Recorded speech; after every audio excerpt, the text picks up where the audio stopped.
And the headphones might help too, because then If you you can want. hear yourself. I don't like to hear myself. Oh, So. I'd rather just talk. Yeah. Or if you want to do one on, one off, you can do that too. That's what Greer does. That's what I do. Dang, I feel like we're in a CB radio. Yeah, right? Okay. Everyone feel good? Yep. All right.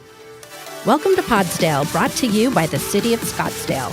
Join us to explore the stories that make our city a world-class community.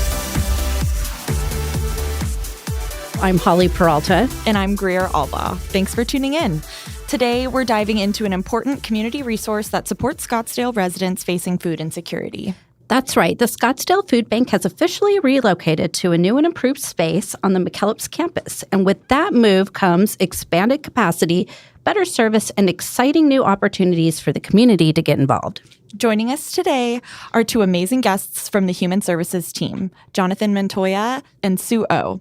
They're here to give us the inside scoop on the relocation, how the food bank operates, and how you can help support their work. Whether you're looking to donate, volunteer, or just want to learn how Scottsdale is helping residents in need, this is a conversation you won't want to miss. Let's get into it. Thank you guys so much for being on today. We're excited to have you. Thank you. It's great to be here. Can you share a little bit about yourselves and how long you've been with the city? Sure. I'm Jonathan Montoya. I've been with the city for over 25 years now. I've recently moved over to the food bank department, where I'm the supervisor for the food bank operations, and it's been about a year and a half. And I'm Sue O. I'm a human service manager. I've been with the city for almost 10 years now, all in human services. I started at Vista del Camino, was in charge of back to school and adopt a family at one point, in charge of the homeless programs, and I'm back at Vista managing the rent and utility assistance and family programs and the food bank, of course. Wonderful. Well, thank you both. For listeners who might be unfamiliar with the food bank, how would you describe its mission and its impact on the local community? Yeah, so the vision of human services is engage, enrich, and empower. And so the mission of the food bank really is to provide the city of Scottsdale and the community with nutritious food, with dignity and hope. So while we assist people with food and try to address the food insecurity, we want to empower them to focus on what can get them out of being food insecure. So we want to provide the wraparound services as well. Very cool. I'm a Scottsdale resident, and before I worked for the city, I had no idea that we actually even had a food bank. So this is a really great resource that's available to people. Absolutely. And you just moved to a larger space. But how long has the food bank been in existence in Scottsdale? Vista del Camino was originally where the food bank was, and it started over 45 years ago. Wow. So it really started in a little office space location. We didn't have a warehouse, and we really did everything out of there, really small. We were only able to assist a few clients per week, and we just really needed more space. We outgrew that space recently, and we were utilizing the rec center, our beautiful rec center at Vista del Camino, as a warehouse, and we started rec programming at Vista, and we want to open up the center for the community, and so this was a great opportunity to move the food bank as a whole and open up Vista. Can you tell us about the new space? Sure, of course. So the new space is a previous warehouse that the city owned. So it's a city-owned building. The space is about 5,000 square feet. And we hope to expand it even more with more brick and mortar to be able to store more food, to help more clients per day. We used to serve about 6 households a day, and now we serve over 20 households a day. Wow. So this new space allows us to capture more pallets of food. About 2 years ago, we had about 2 to 3 pallets. Now we have over 60. And that allows us also to add more refrigerators, freezers, so we can get fresh produce, frozen protein, and more bread and pastries, so we can provide a more nutritious food box. The food box used to be about 90% processed food, 10% fresh. And now with more food sourcing through St. Mary's, nonprofits, the Grocery Rescue Program, we're able to do 90% fresh produce, fresh items on the food box cart, and 10% processed. Oh, nice. That's a great change. Yeah. So it sounds like you've got some great community partners. Do you also utilize volunteers? We do. So our volunteer base, about a year and a half ago, we had 12 volunteers. Volunteers typically pick up a 3-hour shift once a week. Some choose to do more days. And right now we currently have 40 volunteers. Some of them work a couple days a week. So we're trying to grow that volunteer base. We're always looking for more volunteers. We're very fortunate to have the ones we do because they really have great care and compassion, where we're able to go out to cars now and ask, how are you? What's going on? Do you need anything? Can I offer you resources? So we can spend more time with them and get to know our clients better, and that way we can cater our food boxes to their needs instead of just assuming what they might need. Yeah. And what are some of the tasks that the volunteers complete while they're working a shift? So typically the volunteers will come in. They might help us with some staff duties as well. They'll come in and get their badge for the day. They'll log into to record their hours. They'll help us take refrigerator temperature logs, get ready for the day for the appointments. They'll sort through the grocery rescue items the staff bring back every morning. Staff bring back about 1,000 to 2,500 pounds of fresh items from the grocery stores that we collect. So they'll go through and check the produce, the dairy, check expiration dates, make sure nothing is leaking or bulging or soggy kind of thing. Make sure that it's all edible. And then they help us compost the food that is not ready to eat. That's awesome. So we started composting about a year ago, and we've reached about 27,000 pounds. Wow. If you didn't have the time to volunteer, are there other ways people can get involved? Like, do you take donations? Yeah, we do take monetary donations are always encouraged. It's donated to the nonprofit, Scottsdale Community Partners. It's a tax write-off. And then I'm able to request items from the nonprofit if we need to purchase food or equipment or supplies for the food bank, like bags, different boxes. So any type of help always keeps us going forward. Sure.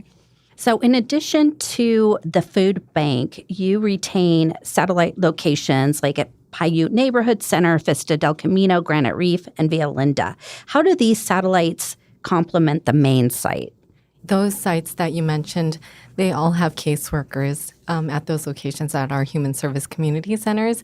And a lot of the times when the caseworker is working with a client, they need food in an emergency right now. They're meeting with them because they had a financial crisis, something's happening, and on top of that, they have no food at home. So a lot of times our caseworkers have the food in their locations and say, you can get through today with this if you can't get an appointment at the food bank necessarily right now, and then it'll hold them over until they can actually get an appointment and into our food bank where they can get a lot more nutritious items. So that's usually why we have those satellite locations for the caseworkers and emergency food boxes, but also with transportation issues. If somebody doesn't have a car and can't come to the food bank, or they can't get to a trolley or something like that, they'll go to that location because it's close and they're comfortable. They, especially with senior centers, they use that as a social area to go every so often, and so they feel comfortable going there, and maybe not so much at the food bank, so they can go there and get a food box as well. If someone was looking to access these resources, like make an appointment at the food bank, how would they go about doing that? Yeah, so all of our food box appointments are taken through Vista del Camino's front desk. So all of the information is online at scottsdaleaz.gov if you search food bank, and you just need to make a call to our front desk. They usually are able to get you in within a couple days. We were backed up, and with this move, we're able to expand the number of food box appointments that we have per day. So it's gotten a lot shorter wait time. And so they're given information on where to pick up, what time. We actually ask them a lot of questions too. How many kids do you have? Do you need additional items like hygiene? Do you have pets even? Because we do get donations of pet food like dog food and cat food. And so if they have pets, the front desk records that, and then our staff and volunteers know that before they come, okay, we need to make sure that we have hygiene and pet food for this family and it's ready to go. It's nice that you can customize. That's great. Now, we've talked a little bit about partnerships. So the food bank partners with organizations such as Honor Health, St. Mary's Food Bank, Maricopa County, local nonprofits, and city departments. Can you describe how these partnerships enhance what you do at the food bank? We really couldn't do what we do without these partnerships that we have. Almost all the funding we have for the food bank is through grants and donations that we receive through partnerships and community arrangements. So many organizations, including different city departments, run food drives for the food bank, HOAs, local businesses. So we'll send out carts for about 2 weeks. We drop off 2 big carts, and then we created a challenge called the Bin Challenge. And we labeled it that because we wanted the Scottsdale Food Bank wants to know where you've been, so you can you can give back. And so we'll kind of create a competition between 2 organizations or 2 businesses. Even the middle school and high school in North Scottsdale, we dropped it off, and the kids competed who could fill up the bins the most. And so we were able to get, about 1,200 pounds from one, 1,500 pounds from the other, and they have bragging rights after that. So the kids will bring the whole pantry from mom and dad, basically. But we'll take anything. And so that's really helped us to grow the food bank and to increase the number of food that we put out. So we partner with Scottsdale Community Partners. It's a nonprofit organization, and that allows us to partner with St. Mary's. And that really means that they can connect us to local grocery stores, and we're able to do grocery pickup. So Jonathan's team goes out every morning to local grocery stores, and they bring back everything that they weren't able to sell but still can be eaten. So that's a lot of our fresh produce. And St. Mary's also drops off several thousand pounds of food so that we can give it out to the community. So that really is the bulk of where we get our food, is our partnership with St. Mary's. When they drop off, sometimes it's several pallets of tomatoes or squash or chips. And, so it really is random, but without that partnership, we wouldn't have enough fresh produce because we don't purchase that, and that's really hard to donate. We don't take fresh produce as donations from the community. We just take non-perishable items. So we depend on that partnership with St. Mary's and Scottsdale Community Partners for the fresh produce. It's great that local grocery stores are part of that process. Yeah, we had about 8 stores about a year and a half ago, and we've just increased it to 12 stores throughout Scottsdale. So we take empty bins there, leave them in each department of the grocery store. When they fill them up overnight with anything they can't sell, or that they have too much of, or that they just want to donate, and they get a kickback from taxes as well. And then we pick that up and bring it back and sort it and give it to clients. That's awesome. It sounds like the new food bank is giving you guys a lot of opportunity to reach more people in the Scottsdale community. Do you guys have any moments or stories or things that you're excited about with the new food bank that you haven't yet shared? So we have some construction projects that city facilities, all departments really got involved with this expansion, which is really neat. And Sue and I met with lots and lots of city employees, departments, that we'll be having some renovations being done at the food bank to increase efficiency, the way we deliver food boxes. We'll be adding a north section to the food bank where we can serve clients separately on the north side. We worked with the housing office. They've been generous to help us get grant funding for a front patio with shade, drinking fountain, and we'll be changing one of the bathrooms for the facility in case someone needs to use the restroom on site to make it ADA accessible. So we're excited for some phases of construction that are coming soon. A lot of great things heading our way. Any other final thoughts you'd like to share about the food bank or information others may not know? We've kind of talked about it may be surprising for folks to think about the fact that we have a food bank in Scottsdale, because you usually don't, Scottsdale's tied to this idea of, people who are affluent and don't need these types of services, but we have a lot of people in the community who do need this type of help. Absolutely. I do want to mention that the food bank is a low barrier assistance program. So we do collect a little bit of information because of our partnership with St. Mary's. We get TFAP food boxes, and so that requires us to get some information, but it is low barrier because you don't have to have an income limit. There is an income limit, but if you're needing food, we won't turn you away. So anyone that needs food can come in. A lot of our clients, they might need food because of one financial crisis that happened. And it could be anybody. It could be your neighbor. It could be yourself, really, at any moment. And so that's why we want to provide food with low barrier to anyone that needs it in Scottsdale. So we've had people that were living in North Scottsdale in a beautiful 5-bedroom home, and all of a sudden both of the household members lost their jobs and they just needed a little bit of help. We were able to do that, connect them to the Career Center, and they were back on their feet. Oh, so great. That's something that we want to make sure that Scottsdale knows, and they're not afraid to use our programs. And I think it's really cool, too, that it's not just a food bank. You also get access to those other resources that you might not know that you need in that moment. But when you're there, you're like, oh, yeah, I can get assistance with X, Y, and Z as well. So it's really cool that you guys offer all that in the same area.